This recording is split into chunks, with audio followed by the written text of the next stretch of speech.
지난 한 주간 미국은 그 어느 때보다 또 뜨거운 뉴스들로 가득합니다. 경제적으로는 행정부의 핵심 정책인 상호 관세에 대해 연방대법원이 위법이라는 철회를 내렸습니다. 여기 우리의 삶의 현장에서 또한 인종 갈등에 대한 시민들의 속마음까지 공개됐는데요. 변화무쌍한 시대 속에서 우리는 무엇을 읽고 또 무엇을 위해 기도해야 할까요? 오늘 이 시간 스티브 황보 장로님 모시고 이야기를 함께 나눠보겠습니다. 장로님 어서 오세요. 네, 안녕하십니까. 반갑습니다. 네. 장로님 오늘 아침 정말 뜨거운 뉴스 역시 대법원 판결입니다. 네. 트럼프 대통령이 국가 비상사태를 선포하면서 강력하게 밀어붙였던 그 관세 정책이 법적 근거를 잃게 된 게 아닌가 싶은데요. 대법원이 대통령 관세 정책에 이렇게 제동을 걸은 셈이잖아요. 대통령이 임명한 보수 성향 대법관들조차 반대표를 던졌다라는 소식을 들었는데 이것이 향후 트럼프 행정부의 국정 운영 동력에 그리고 또 곧 있으면 11월에 다가올 중간선거에 어떤 영향을 미칠지도 궁금하고 또 앞으로 이 미국의 관세 정책 어떻게 흘러갈지 궁금하거든요. 네, 네. 오늘 아침에 대법원이 이제 판결을 내렸습니다. 네. 발표를 했습니다. 오늘 나오는 것이 아니면은 그 다음 주 화요일이면은 트럼프가 이제 국정 운영 연설을 하는 국정 보고 연설을 하는 날이거든요. 네. 그런데 그날 이런 판결이 나오면은 얼마나 좀 네. 이상하겠죠. 그렇죠. 왜냐하면은 국정 연설을 할 때 제일 앞에 앉아 있는 사람들이 대법관들이거든요. 아, 그러니까 네. 이런 판결이 나오면 분명히 다음 주 화요일 날 국정 연설에서 트럼프가 앞에 있는 대법관들을 향해서 굉장히 좀 이번 판결에 대해서 듣기 싫은 소리를 많이 할 것 같아요. 그렇죠. 그래서 분명히 9명 중에서 한 30명은 안 나올 것 같습니다. 그날 네. 제 생각에는. 근데 오늘 아침에 나온 판결을 저는 방송국 직원도 아닌데 여러분들에게 따뜻한 그 소식을 전해드리기 위해서 제가 이제 그것을 보고 있다가 지금 네. 이제 조금 설명을 해드리겠습니다. 사실은 오늘 이 소식을 전하려고 했던 건 아니었는데. 그러게 말이에요. 그 다른 소식을 전하고 어제까지 준비했는데 네. 그건 다 집어 던져버리고 여러분들에게 감사합니다. 가장 맛있는 가장 따뜻한 네. 소식을 전해드리기 위해서 네. 오늘 나온 판결은 9명의 대법관 중에서 이제 전원일치는 아니고 6대3 스플릿 디시전이었습니다. 네. 나눠진 이제 판결이었는데 판결 내용은 이 트럼프 행정부의 관세 중에서 전체는 아니고 상당 부분 한 60% 정도가 불법이라고 판결을 했습니다. 네. 의회 승인 없이 대통령이 단독으로 시행할 수 있는 정책의 범위에 대해서 한계를 두는 이제 그런 판결이었는데 네.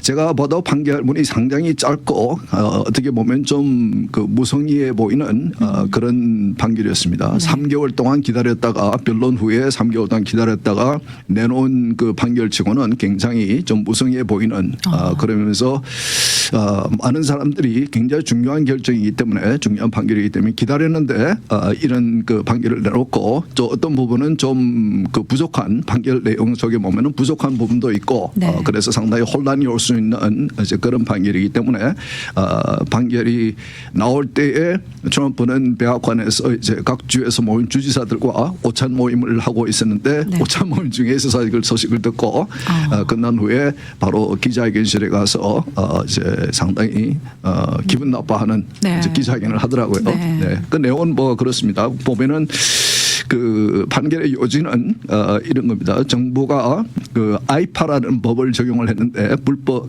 이 관세를 위해서 아이파라는 그 IEEPA 네. International Emergency Economic Powers Act 1977년에 상정이 된 법안인데 이 법안을 근거로 해서 지금까지 정부 정부가 행정부가 걷어들인 관세의 한 60% 정도가 이제 이 법안을 근거로 해서 적용을 시킨 것인데 네. 정부가 이 법안을 대통령에게 무제한적인 관세를 일방적으로 부과하고 이를 마음대로 변경할 권한을 부여한다고 해석하고 있지만 그 해석은 관세 정책에 관한 대통령 권한을 획기적으로 확대하는 것이다. 네. 그러니까 그 법안은 대통령에게 그 트럼프가 지금까지 해온 그런 관세 정책을 할 만한 그런 근거가 되지 않는다라는 해석을 한 거예요. 네. 그런 의미에서 그러니까 이제 그 판결문을 보면은 대통령이 관세를 매길 수 있다. 네. 그러나 그 권한이 없는 것을 한 것이 아니고 이 그 한 60% 정도를 이 법안을 적용을 근거로 해서 관세를 매기는데 그것은 이 법안은 그러한 그 권한을 대통령에 주지 않는다. 그리고 또 한 가지는 이 그 관세 정책을 쓴 그 목적이 이 정부의 revenue, 정부의 수입을 올리기 위해서 쓰는 것 같다. 네. 그것은 마치 세금과 같은 의미가 있다. 세금을 올린다는 것은 그것은 의회, 입법부의 동의, 승인이 있어야 되는 것이다.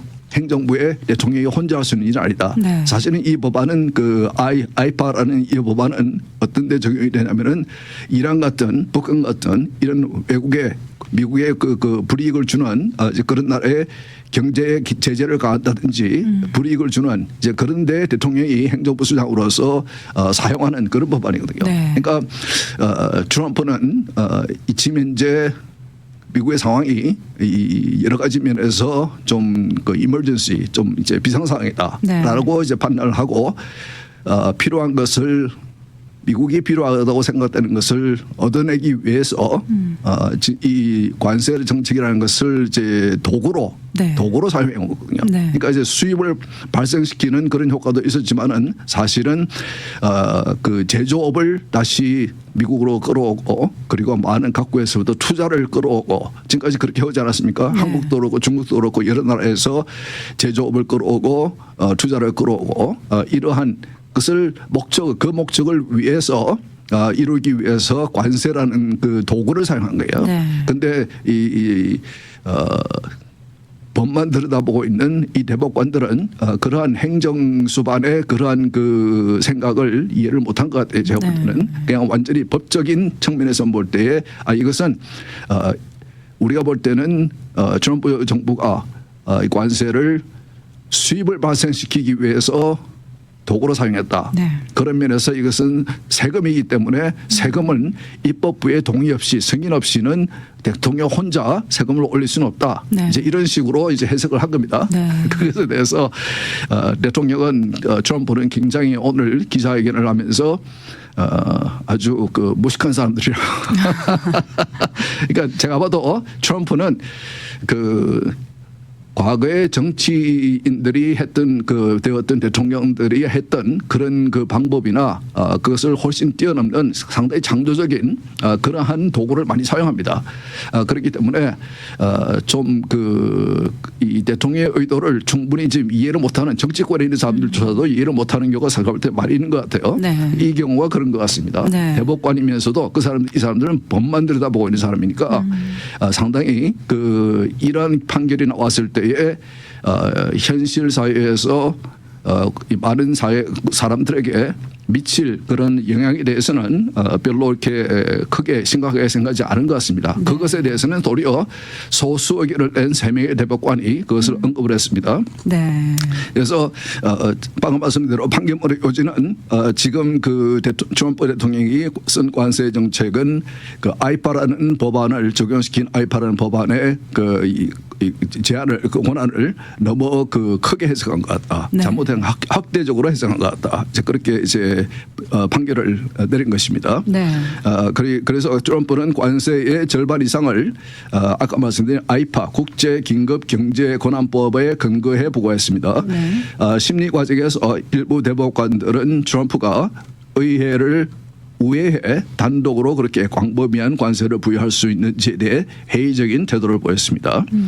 대법관들에게는 관세 정책은 수입을 위한 것이 아니고 revenue를 위한 것이 아니고 새로운 세금을 부과하는 것은 입법이 필요하다고 봤습니다. 제가 설명을 드렸죠. 네. 그래서 말씀드리듯 사실은 트럼프가 다른 목적을 위해서 도구로 사용한 것인데 그것을 이 대법관들이 이해를 못했다. 예를 들어서 멕시코나 중국이나 캐나다에 관세를 매기면서 트럼프가 설명했던 것은 이들 나라를 통해서 미국의 많은 펜티놀이라는 마약이 들어와서 네. 1년에 10만 명 가까운 그 미국의 젊은이들이 죽어가고 있는데 이것을 너희들이 막지 않으면은 이것을 협조하지 않으면은 우리는 관세를 때리겠다 이런 식으로 해서 관세를 매긴 거거든요. 네. 그와 같이 어떠한 목적을 이루기 위해서 관세를 도구로 사용한 것인데 이것을 이제 잘못 다르게 해석을 한 것 같습니다. 네. 그런데 한 가지 이제 이번 판결에 좀 부족한 것은 그러면은 지금까지 거쳐 있는 수십억 불의 엄청난 수입니다. 한 20 빌리언 달러 정도로 지금 거쳐 있는 이 관세는 이거는 그럼 환불을 해줘야 되냐, 네. 리펀드를 해줘야 되느냐, 환급을 해줘야 되느냐. 네. 거기에 대한 언급은 전혀 없습니다. 네. 이것은 이제 굉장한 혼란을 일으키거든요. 그렇죠. 이 엄청난 이 돈을 액수의 돈을 이제 어떻게 해야 되느냐. 네. 환급을 그러니까 지금까지 그 3개월 동안 이 판결을 이제 끌어오면서 가장 트럼프나 이 주식시장이 싫어했던 거는 뭐냐면은 uncertainty. 확실성이 없다는 것에 대해서 판결이 나올 때까지는 어떻게 나올지의 그 확실성이 없으니까 그것 때문에 상당히 주식시장도 힘들어했고 그 트럼프 행정부도 싫어했는데 오늘 이 판결이 나오니까 판결에 이 어떤 판결에 상관없이 주식시장은 뛰었습니다. 그것은 뭐냐면은 그 판결을 반긴다는 것보다는 불확실성이 없어졌다는 주식시장은 이제 불확실성을 싫어하거든요. 네. 그래서 이제 된 것인데 이 판결로 불법으로 그 판단된 관세를 납부했던 기업들에게 수십억 달러 규모의 환급이 이루어질 수 있고 혼란스러운 환급 절차가 발생할 수 있습니다. 네. 그러나 연방 대법원은 이번에 이 문제를 직접 다루지 않았습니다.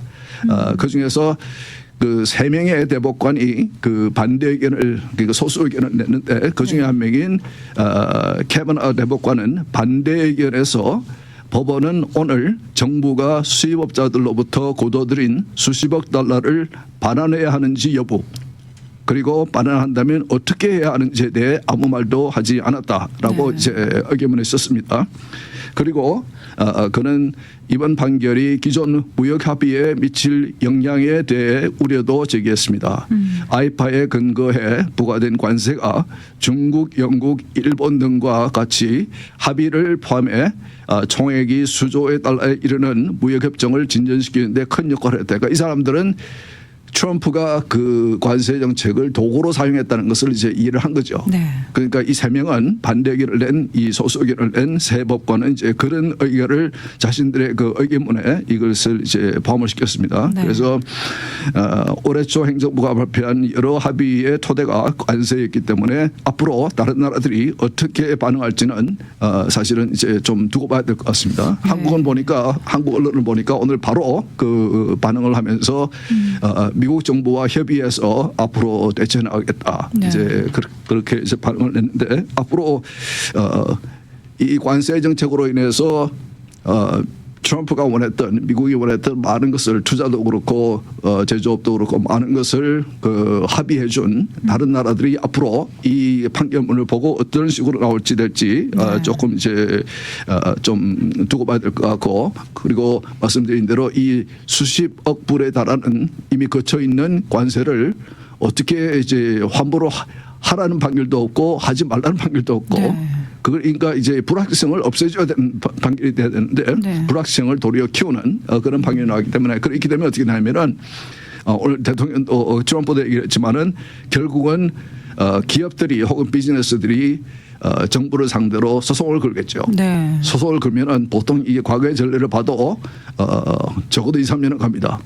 그러면 그 과정에서 엄청나게 많은 기업들이 그렇죠. 그 소송을 걸 것이고 그것을 재판을 하다 보면은 큰 돈을 벌게 되는 변호사들이 많이 나올 것 같기도 하고 어쨌든 굉장한 그 혼란스러운 상황을 만드는데 굉장히 그런 의미에서 제가 그 이제 무성의한 그런 판결이다. 네. 너무 이렇게 3개월씩이나 길게 낀 그런 판결치고는 너무나 좀 그 성의 없는 그런 판결을 내린 것 같다. 이제 그런 생각이 듭니다. 그냥 냅다 던져놓고 해결은 너희들이 알아서 해 이런 식 같습니다. 그러니까 지금 사례가 분위기가. 깊지 못한 네. 그러니까 이 9명의 대법관 중에서 3명이 이제 그 민주당 측에서 이제 지명을 한 대법관이고 6명이 공화당 쪽에서 지명을 하신 분인데 그 중에서 6명 중에서 3명이 트럼프에게 이제 반하는 이런 이제 판결을 내린 것이거든요. 이렇게 되면은 외교 문제에도 상당히 좀 걸림돌이 될 것 같고 또 우리 내부적으로도 지금 말씀하신 대로 뭐 이렇게 소송이나 이런 게 진행이 되면서 또 국가 물가 안정 이런 거에도 상당히 좀 부정적인 영향이 많이 미칠 것 같은데요. 그리고 앞으로 연준이 이제 그 이자를 결정할 때도 네. 정책을 결정할 때도 상당히 영향을 끼칠 것 같고 왜냐하면 지금까지는 관세 정책으로 인해서 인플레이션에 영향을 준다라는 식으로 이제 이 정책을 발표하고 했거든요. 그런데 오늘처럼 보도했지만은 제가 볼 때도 크게 혼란스러운 상황 이게 그 환거 빼고 환불해 주는 거 빼고는 이게 관세 정책에 대해서는 큰 그 혼란스러운 일은 생기지 않을 것 같습니다. 방금 말씀하신 외교 문제라든지 그런 문제 생기지 않을 왜냐하면은 이번 판결문을 봐도 그들이 지지하는 것은 뭐냐면은 트럼프 대통령이 혹은 행정부가 관세 정책을 하는 것은 문제가 없는데 권한이 있는데 그러나 이번에 적용시킨 이 법을 적용시킨 것은 이제 불법이다라는 판결을 내린 것이거든요. 그런데 이 법 외에도 사실은 이미 있는 많은 여러 가지 그 트레이드 로 그러니까 이제 그 무역법들 중에서 오늘도 언급했지만은 적용시킬 수 있는 사용할 수 있는 법들이 많이 있습니다. 즉 이제 또 그 공화당이 다수당이 되면은 유지를 하게 되면은 입법을 통해서 대통령에게 지금까지 이 판결에 나온 것 같은 이런 부족한 부분을 권한을 메꿔주는 이런 법안을 이제 입법을 시킬 수도 있고 해결 방법이 있기 때문에 외교나 외국과의 관계에 있어서 그렇게 큰 문제가 생길 것 같지는 않은데 다음 주에 당장 아까 말씀드린 국정연설이 있는데 대법관들이 국정연설에 나올 수 있을지 모르겠습니다. 굉장히 앞에 분위기가 썩 좋을 것 같지는 않은데요. 국정연설 할 때 여러분 보셨겠지만은 이제 의회에서 그 의원들이 쭉 앉아 있고 제일 앞에 앉아 있는 사람들이 이제 그 사법부의 제일 높은 그 연방 대법원의 대법관들이거든요. 그 중에서 제가 볼 때는 3명은 확실히 안 나올 것 같고 내가 볼 때는 많이 나와봐야 대법원장을 포함해서 한 3-4명 정도는 오지 않겠나 이제 그렇게 짐작이 되는데 그렇군요. 굉장히 좀 그 행정부와 사법부 간의 갈등을 일으키는 그 판결 내용을 봐도 3개월 동안 심의를 했다는 그 긴 기간 동안 심의를 한 것을 치고는 굉장히 무성의한 좀 이렇게 사려가 깊지 못한 그런 판결을 내렸다는 생각이 저는 듭니다. 오늘 나온 따끈한 뉴스를 또 우리 장로님께서 급하게 정리를 해주셔서 좀 이해하는 데 좀 많은 도움이 된 것 같습니다. 네, 민주당이 지금까지 그 대법관 9명 중에서 6명이 그 공화당 측에서 이제 임명한 사람들이라고 굉장히 비판을 많이 했거든요. 그런데 이번에 3명씩이나 트럼프에 반하는 판결에 이제 참여하는 걸 보고 상당히 또 그들을 또 잘했다고 또 칭찬하기도 상당히 좀 머쓱하지 않을까 이제 그런 생각도 듭니다. 잘 알겠습니다. 그리고 또 최근 여론조사 결과가 하나 나온 게 있는데요. 최근 조사에 따르면 또 다문화 다인종 배경을 가진 인구가 급격히 늘면서 이 멜팅팟이라 불리는 이 미국의 정체성이 위협받는다는 보수층의 우려와 다양성이고 경쟁력이다라는 진보층의 시각. 그래서 좀 인종차별에 대한 여론조사 결과가 나왔다고 들었습니다. 장로님, 어떤 결과가 나왔을까요? 제가 이 여론조사에 관심을 가지는 것은 우리가 좀 알았으면 좋겠습니다. 정치인들이 지금은 미국에서는 이렇게 분열과 갈등을 일으키기 위해서 사용하는 가장 좋은 도구가 인종 간의 갈등입니다. 그래서 권력을 추구하는 정치인들이 가장 현재 요즘 와서 미국에서 가장 많이 사용하는 도구가 이제 그 인종 간의 갈등 일으키기.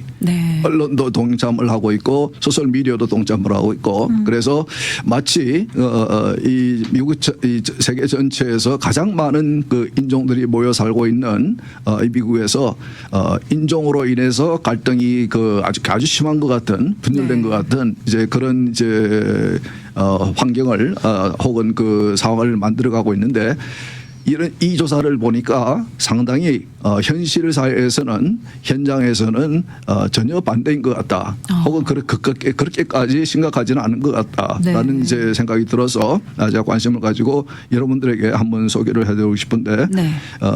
이 여론조사가 진행된 것은 작년 7월 25일부터 9월 1일까지 한 달여 동안 이제 작년에 한 6, 7달 전에 이제 실시된 것이고 네. 전국에 있는 성인 거의 5천 명을 상대로 굉장히 이제 샘플 사이즈가 큽니다. 네. 5천 명을 상대로 갤럽이 Brooks Institute of Center for Community Uplift라는 단체와 같이 이제 여론조사를 한 내용인데 이 내용을 보면은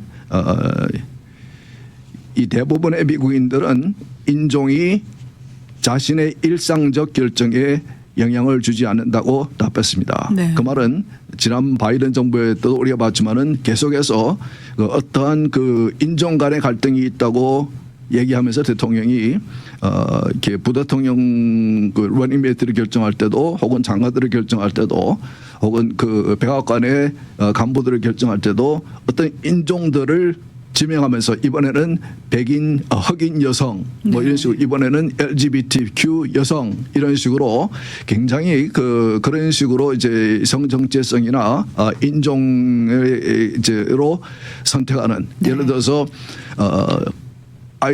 우리 아이들이 대학교에 그 입학 원서를 낼 때 그 대학교마다 특히 그 경쟁력이 높은 대학일수록 실력을 보지 않고 그 인종을 보고 결정하는 경우도 많아졌고 그래서 네. 우리 많은 한인 부모님들이 굉장히 좀 많이 화가 나 있죠. 네. 우리 한인 아이들이 굉장히 열심히 공부하고 노력했는데도 맞습니다. 실력대로 받아주지 않고 그들의 피부 색깔에 따라서 네. 혹은 그들의 성 정체성에 따라서 이제 그 사람을 선택하는 입학생을 선택하는 이제 그런 인종 간의 갈등을 분열을 자꾸 주장하고 있는데 네. 이번 실제로 국민들을 상대로 전국에 있는 국민들을 상대로 여론조사를 해보니까 그들은 자신들의 일상적인 결정에서 인종은 레이스는 큰 영향을 주지 않는다라고 대답했습니다. 네. 그들이 대답한 것은 실제 직장, 친구들과의 우정, 가족관계 등 일상에서는 인종 간 접촉이 훨씬 더 많고 인종을 기준으로 한 의사결정은 훨씬 더 적다고 대답했습니다. 그러니까 인종을 생각하고 내가 일상생활에서 결정하는 것은 없다. 네. 인종에 상관없이 내가 친구를 정할 때도 어떤 관계를 정할 때도 이렇게 중요한 결정을 할 때도 직장에서도 인종과 상관없이 네. 너는 백인이니까 너 친구하지 마 하지 않을 거야 이런 식으로 결정하지 않는 거죠. 네. 그리고 30세 미만 젊은 미국인 약 3분의 1은 현재 인종이 다른 사람들과 연애 관계에 있다고 답했습니다. 네. 3분의 1이 그만큼 젊은 사람일수록 굉장히 인종에 상관없이 이렇게 너는 백인이니까 너는 흑인이니까 너는 아시안이니까 나는 널 사귀지 않을래 이런 것이 아니고 사업적인 결정을 할 때도 혹은 친구를 결정할 때도 누구와 연애를 할 때도 네. 그 피부 색깔에 상관없이 인종에 상관없이 이제 결정을 하고 실제로 30세 미만의 미국인 3분의 1은 현재 그 자신과 다른 인종의 사람들과 연애를 하고 있다. 그리고 전체 성인 중에 약 4분의 1은 자신과 인종 또는 민족적 배경이 다른 배우자나 연인이 있다고 이제 대답을 했습니다. 네. 그리고 응답자의 약 87%는 누군가와 사업을 할지 여부를 결정할 때 인종이 전혀 중요하지 않다고 답했고 네. 친구를 선택할 때도 83%가 동일하게 대답했습니다. 그러니까 87%, 83% 상당히 많은 사람들 숫자가 자기의 사업의 파트너를 결정할 때 혹은 친구를 결정할 때에 인종은 그 사람의 인종은 그 레이스는 전혀 이제 고려하지 않는다. 네. 예, 그렇게 대답했습니다. 얼마나 그 바람직한 그렇죠. 그럽니까? 네. 예, 우리가 미국에서 우리가 멜팅팟이라고 하는 표현을 과거에 쓰긴 했지만은 우리가 다 작게 피부에 상관없이 우리의 그 뭐 체중이 많고 적고 키가 크고 작고 뭐 그런 거 전혀 상관없이 사람의 본질만 보고 사람을 보고 사람의 중심을 보고 내가 이 사람과 사업을 할 것인지 이 사람과 내가 연애를 할 것인지 네. 내 사람과 내가 친구가 될 것인지 결정한다는 이제 그런 조사가 나왔습니다. 네.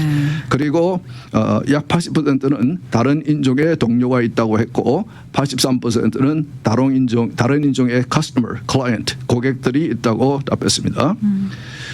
응답자의 거의 절반은 상사가 버스가 다른 인종이라고 보고했습니다. 네. 그래서 이제 결론적으로 이제 어떤 이 조사에 대해서 의견을 낸다면은 정치적으로 양극화된 환경에도 불구하고 대다수 미국인들은 인종의 한계를 넘어 우정, 직장, 가족을 형성하고 있다고 보고하고 인종이 자신의 결정을 좌우하는 경우는 드물다고 이 조사에 참여한 분들이 이제 답을 했습니다. 그래서 우리가 뉴스를 볼 때에 정치인들의 발언을 볼 때는 나라가 마치 인종 간에 굉장한 분열이 있는 것 같이 느낄 수 있지만은 네. 이 여론조사를 통해서 일상에서는 사실은 우리가 서로 얽혀 있는 그런 미국의 모습이다. 네. 이제 이런 것을 이런 조사를 통해서 이제 우리에게 알려주고 있습니다. 네. 그래서 제가 이것을 보면서 제가 느낀 것은 제가 전에부터 방송에서 여러 번 얘기했지만은 일주일 내내 우리가 사회 속에서 직장 속에서 혹은 뭐 여러 가지 모임 속에서 여러 인종들과 섞여서 비즈니스도 하고 직장 생활도 하고 있지만은 일주일 중에서 가장 인종적으로 segregate 이렇게 나눠지는 시간은 주일날 아침 예배 시간. 왜 우리는 이렇게 같은 하나님을 믿고 같은 성경을 읽고 그리고 이 남가주라는 미국에서 특히 가장 인종이 다양한 남가주라는 곳에서 일주일 내내 우리와 다른 인종과 이웃하면서 같이 사업도 하고 같이 이제 친구도 되고 어울리고 그렇게 살아가다가 주일날 아침만 되면은 한국 사람은 한국교회, 흑인들은 흑인교회, 백인들은 백인교회, 히스패닉은 히스패닉 교회, 중국 사람은 중국 교회.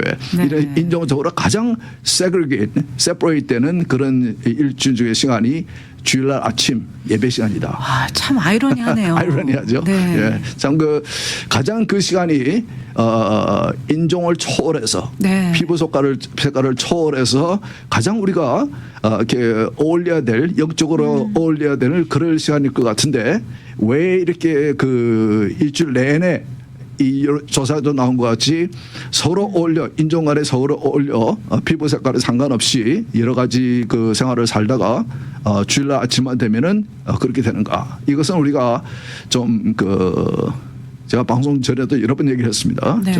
좀 우리가 생각을 해봐야 된다. 네. 나는 백인 교회 가서 장로도 하고 한국 이민 교회에서도 오랫동안 제가 30년 넘도록 교회를 섬기기도 했고 그러면서 제가 느낀 것은 우리 한인이민 교회가 너무 교인들이 교회 울타리 안에서만 이제 지내는 것 같다. 울타리 밖에서도 우리가 네. 서로 어울리고 서로 전도하고 섬기고 하는 조금 더 좀 아웃리치하는 그리고 우리가 다 인종에 상관없이 우리는 모두 하나님의 자녀들이고 네. 그런 면에서 우리는 그리스도 안에서 형제 자매들인데 아멘. 서로 어울릴 수 있는 그런 방법을 찾아야 되지 않겠는가. 그런 노력이 있어야 되지 않겠나. 그런 생각이 들었습니다. 많은 생각을 하게 해주는 말씀 나눠주셨습니다. 오늘도 귀한 통찰 나눠주신 스티브 황보 장로님 오늘도 귀한 말씀 감사드립니다. 예, 수고하셨습니다.